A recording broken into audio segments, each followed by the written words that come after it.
Oke. Oke. Ya, Roh. Om, untuk kegiatan hari ini dan menunjukkan tadi menu buka puasa yang disebut cipel, Om tipikal yang suka makanan yang nggak terlalu makan putih atau seperti apa sih Om? Iya, uh, aku terima kasih banget dapat undangan dari Friend of Palestine ini.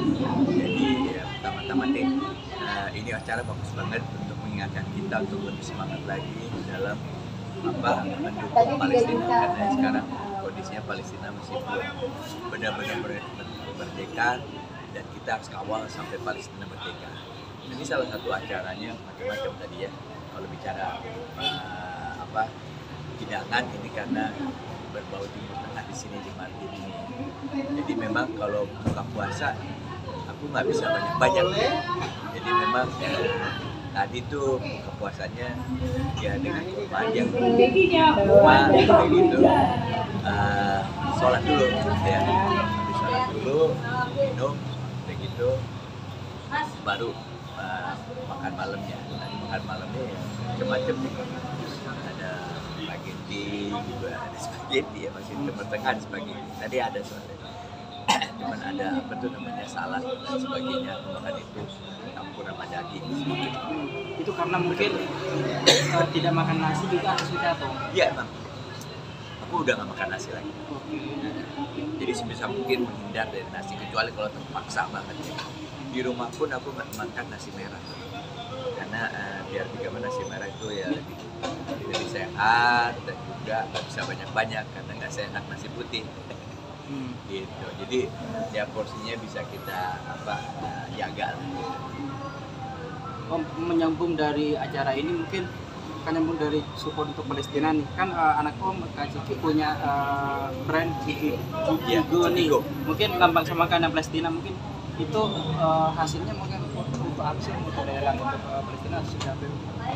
Iya, dia itu ada brand yang konsisten mendukung perjuangan Palestina, Cikigo. Dalam bentuk fashion ya, terutama dia kontribusinya di desainnya gitu, yang berbau Palestina dan juga dengan ada kata-kata dulu yang membuat orang semangat untuk mendukung Palestina.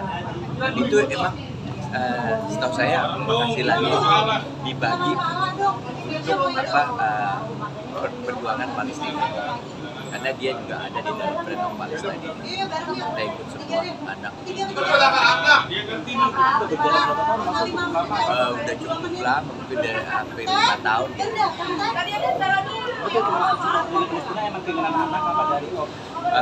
Enggak sih, jadi emang bermula dari istri saya ya. Istri saya itu orang yang sangat peduli dengan perjuangan yang berbau sosial gitu ya, apalagi Palestina ini kan merupakan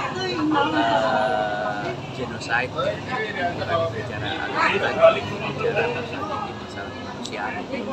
Jadi ya kita sekeluarga mendukung anak-anak juga meneruskan omongan itulah. Om, dan juga ini di bulan Ramadan juga banyak yang bilang maksudnya Om sama anak dan Kang Bus juga membuat musola di dalam rumah itu artinya kenapa sih kalau tahu? Iya, dari dulu emang sejak aku membangun rumah itu supaya keluarga kita tuh benar-benar bisa lebih banyak berkumpul di rumah, karena konsepnya one stop activity. One stop activity itu berarti semua kegiatan sebisa mungkin ada di dalam rumah. Nah, makanya terakhir ini aku juga bahkan bikin home office di sini, jadi lengkap lah bicara one stop activity itu, bisa bicara masalah kegiatan urusan bisnis di rumah juga, urusan olahraga juga di rumah, urusan ibadah juga ada di rumah, ada musola salah satunya itu, dan yang lain-lainnya itu ya. Jadi terintegrasi di rumah. Sebisa mungkin kita mengerjakan di rumah, kita undang tamu-tamu dari luar di rumah supaya kita jangan sering keluar lah gitu. Nah itu sangat efisien sekali gitu. Nah mengenai musola itu ya otomatis di bulan Ramadan itu dari pertama-tama juga itu kita optimalkan untuk kegiatan ibadah ya, mulai ada rusan, ada ustad, bareng-bareng kita bikin kegiatan ibadah, sama mungkin terawih. Kalau terawih itu ya dari dulu pertama kali kita, apalagi waktu istri saya masih ada ya, kita dalam 30 hari itu maksimal kita beribadah di rumah. Jadi tarawih di rumah. Saya jadi imamnya. Itu pembuatan musola tersebut memang keinginan dari Om atau Om itu? Saya. Agar bisa selalu berjemaah ya. Maksudnya pertama kita bersyukur sama Allah bisa punya rumah yang baiklah gitu ya, yang memenuhi dengan kebutuhan kita. Jadi rasa syukur kita nggak elok rasanya kalau di rumah itu sendiri nggak ada tempat khusus untuk kita bersyukur ya, untuk kita bukan tadarusan, bukan kegiatan ibadah, sholat dan sebagainya di tempat sendiri. Jadi saya berpikir setiap satu tempat yang satu unit yang pas gitu, dan juga itu ada di dalam rumah, itu namanya musola. Musola itu ada di rumah satu gedung sendiri. Berarti musolanya di sini di dalam rumah atau ada di space sendiri? Ya, musolanya itu dalam rumah, bukan di dalam rumah, dia space di luar. Di luar rumah, di belakang, maksudnya di halaman belakang, tapi dia punya space yang cukup luas untuk ya sholat bisa 30-40 orang gitu. Mungkin alasan terbesar kenapa sih pengen pas awal bikin musola sekarang mungkin kenapa pengen dalam rumah agar selalu berjemaah sama keluarga besar atau seperti apa? Iya, itu aku bilang. Pertama konsepnya one stop activity. Salah satunya ya kegiatan ibadah ya. Kegiatan ibadah itu ada ya. Salah satunya ya kita ibadah banyaknya di tempat ibadah, di musola lah salah satu. Jadi emang udah dari pertama tuh aku pengen bikin ya ada musola di dalam area perumahan saya, bukan di dalam unit rumahnya, tapi di luar, di satu unit sendiri.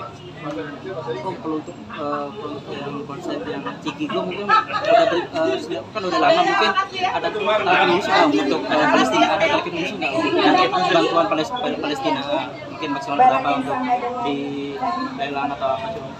Ya target khusus sih nggak ada, sebenarnya kita hanya merupakan dukungan aja ya, satu grup yang mendukung ini gitu. Jadi kita nggak punya target, pokoknya terus-terusan aja sampai Palestina merdeka. Karena aku pikir itu harusan ya. Kalau kita nggak peduli bukan manusia lagi lah. Dan Palestina ini suatu penjajahan dan juga genocide. Dua hal itu sudah merupakan suatu kriminalisasi yang sangat berat sekali ya terhadap kemanusiaan. Jadi humanitarian. Jadi ya kita harus bergerak, kita berjuang. Dan teman-teman juga banyak terinspirasi dari anak Om di masanya yang support, terus dari Palestina, dari brand itu juga Om yang supportnya banyak terinspirasi dari mereka nih. Iya, ya anak-anak muda tentunya haruslah. Anak-anak saya ya mengajak teman-temannya juga mudah-mudahan menjadi inspirasi juga untuk bisa berjuang di dalam kegiatan ini, dan kita juga melihat kan hasil perjuangannya ini tuh udah ada tanda-tanda kebaikannya juga kan, gencatan senjata, diharapkan habis gencatan senjata mungkin berpanjang lagi, habis itu yang benar-benar Palestina merdeka. Itu hal yang Om, terakhir Om, ini terkait kalau bangun sahur kan ada keunikan tuh, kan ada yang bangun sahur keliling, mungkin Om pernah ngalamin nggak, maksudnya atau pernah bangunin sahur atau pakai apa ember? Oh iya, dulu waktu kecil sih, waktu masih sekolah ya sering tuh ikut-ikut yang bubrok yang pakai gedang sebagainya ya, itu fun aja gitu loh bangunin sahur, karena di situ kita kayak punya authority ya, kita punya kewenangan untuk ribut-ribut di luar tanpa dimarahin sama orang, tanpa orang merasa terganggu. Maka orang bersyukur, berterima kasih sama kita karena dibangunin sahur. Itu kalau muda tuh ya ada value sendiri, ada kesenangan sendiri kalau kita melakukan itu. Itu pas tahun berapa kok pas itu? Waktu itu aku di Pasar Minggu, ya aku masih sama orang tua saya tinggalin di sana, dan di belakang itu masih kampung gitu, jadi kita kehidupannya tuh sangat akrab sekali ya dengan penduduk tempat sekelilingnya. Ya itu merupakan salah satu budaya itu saling membangunnya, membuat gaduh dan juga ya membuat acara pertunjukan dan sekaligus ya membangunkan orang. Itu pakai ember nggak? Kan banyak ada pakai ember, ada pakai galon. Macam-macam, pokoknya yang ada aja, pakai kaleng, pakai ember. Yang penting bisa bikin suatu ritme perkusi aja yang enak gitu ya, didengar. Kadang-kadang nggak enak didengar juga nggak apa-apa, yang penting gaduh. Gitu. Kalau kepo-kepo jangan malu-malu. Makasih banyak Kak. Iya, Sama-sama. biasanya dari Assalamualaikum. Thailand. Semoga ada manfaat.